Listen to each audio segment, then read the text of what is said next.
মুসলিমান আছে, জিন্নাবিস আছে, মহাভারত আছে, রামায়ণ আছে, ত্রিপিটক আছে, লট অফ রিলিজিয়ান্স আছে, তারা চুপ করে বসে আছে। কোরআন বলল না না, আমি হলাম এই পৃথিবীর সবচেয়ে সম্মানিত ধর্ম।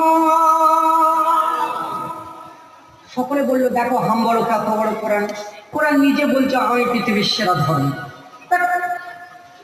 এখানে আপনারা কেউ বসে আছেন, কেউ উঠে বললো হুজুর আমাকে চিনে নেন, চুনোখালির বস আমি।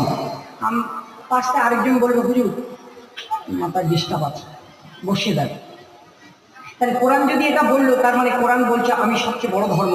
এটা কোরআন তাহলে অহমিকা দেখিয়েছে বলো, যুক্তি লজিকের বক্তব্য। কোরআন কি এটা ভুল বলেছে? কথা বলেন, যুক্তি আপনি দিতে পারবেন?